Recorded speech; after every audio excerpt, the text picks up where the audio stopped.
ఈ పాస్టర్‌లో వీళ్ళకి పట్టలేదు ఎందుకు?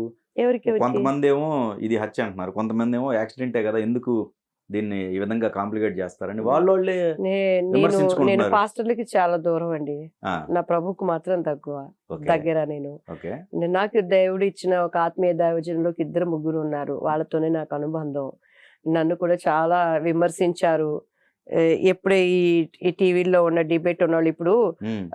ఒకటండి, దేవుడు ఏమంటున్నాడంటే సర్వజనులకు వెళ్ళి నా సువార్తను ప్రకటించండి అంటున్నాడు. సువార్త అంటే ఏంటి? ఆయన ఎంచుకున్నలో ఎంతమంది ఉండగా 12 మంది శిష్యులను మాత్రమే యేసుక్రీస్తు వారు ఎంచుకున్నారు.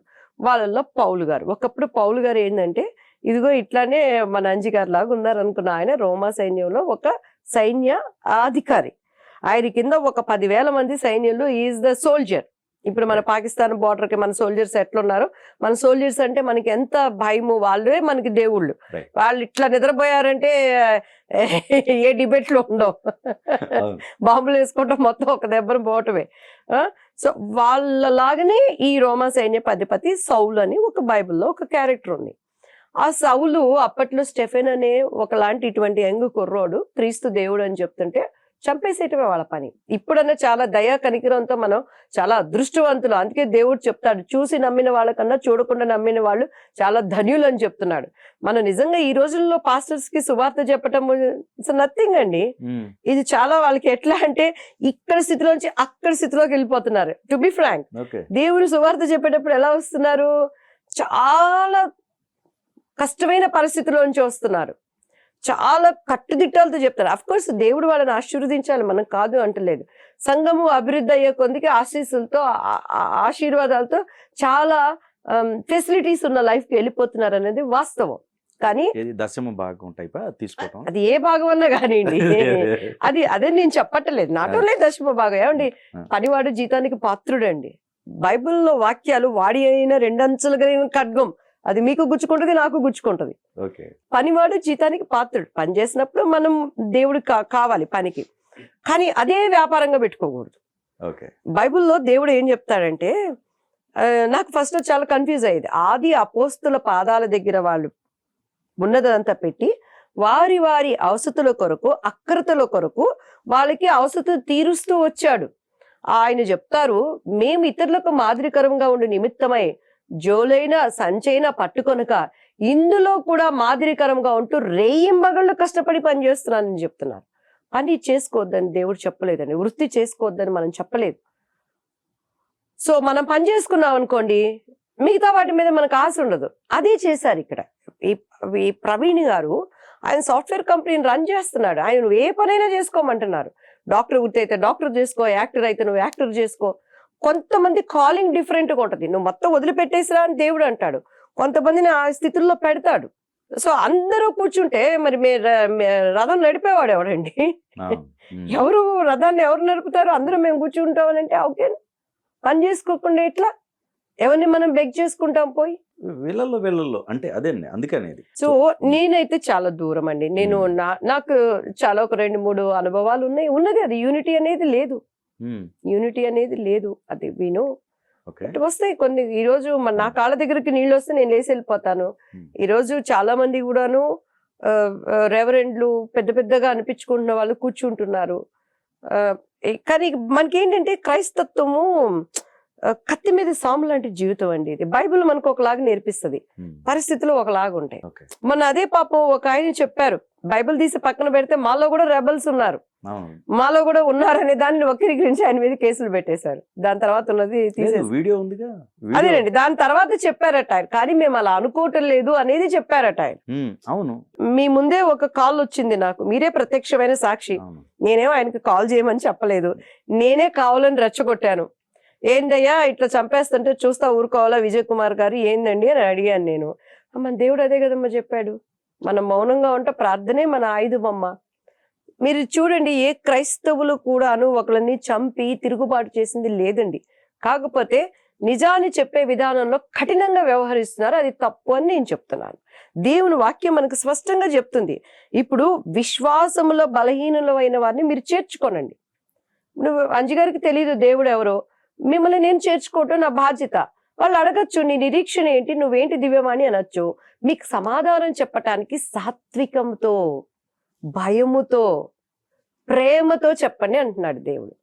సాత్వికముతో, వినయముతో, భయముతో. దివ్యాని గారు ఇక్కడ ఒకటి, అసలు ఎక్కువగా ఈ డిస్కషన్లు కానీ ఈ వివాదాలు కానీ జరగడానికి రీజన్ మెయిన్ ఎక్కువగా కన్వర్షనే కదా. కన్వర్షన్ అంటే ఏంటండి?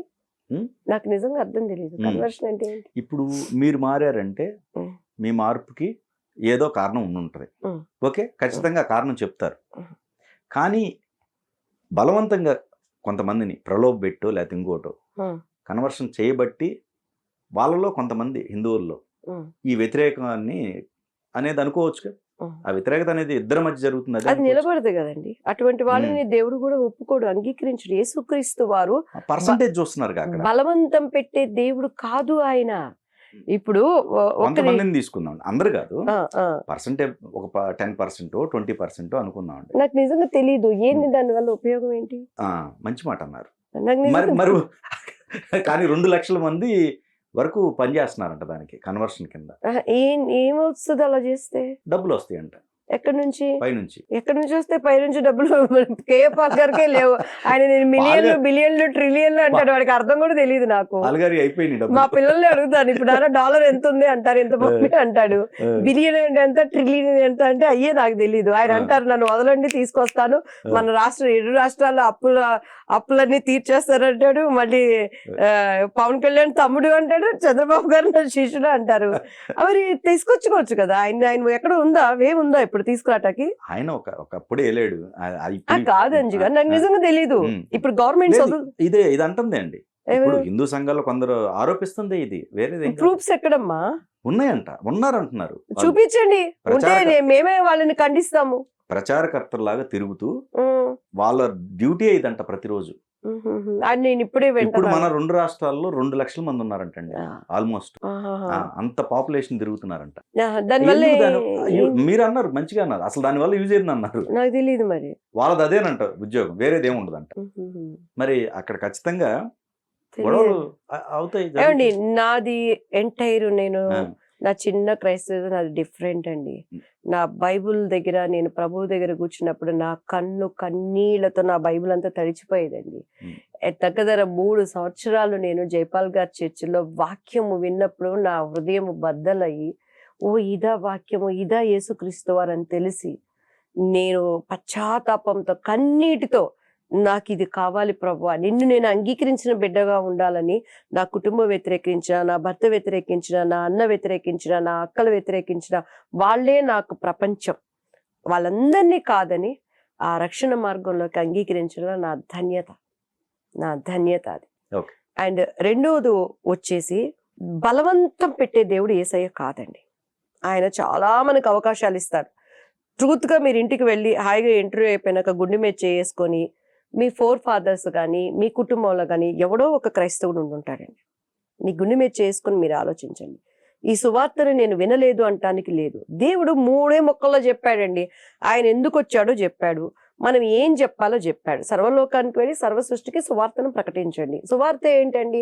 యేసుక్రీస్తు వారు మన పాపాల నిమిత్తం చనిపోయారు. ఇప్పుడు పోస్ట్ మార్టం రిపోర్ట్ చూశారు కదా, ఎవరికి మీకు తెలుసా?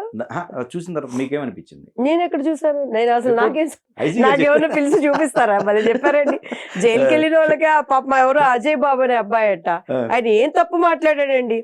విగ్రహారాధన ఉండకూడదు అనే దానికి నేను వాటిని పగలగొడతారని అనటం తప్పే. తను అంటే అనకూడదు. ఇదే ఆ సమయం అండి తోటి క్రైస్తవుడు చేసేది. ఆయన ఏమైనా తప్పు మాట్లాడా? ఇదే క్రైస్తవుడు పక్కన కూర్చొని నీకు మాట్లాడుతున్న వాళ్ళు ఒక లిస్ట్ ఉంది, క్రైస్తవులు ఎలా మాట్లాడారు. ఈవెన్ ఆయన డెత్ అప్పుడు కూడా వాళ్ళ కన్వర్సేషన్, వాళ్ళ వైఫ్స్ ని ఎట్లా చెడ్డ మాటలు మాట్లాడారు, వాళ్ళ మీద కేసు పెట్టకుండా ఈ అబ్బాయి మీద కేసు పెడితే లోపల నేను విన్నదండి, నేను చూడలేదు. ఆయన గుండు కొట్టేశారు ఆయనని. ఎవరికి? అజయ్ అనే దైవజనుడు అతని కొంచెం చెప్పే విధానం ఎవరికైనా ఆవేశం వస్తుంది కదండి. ఒక మనిషిని చంపేశారు అని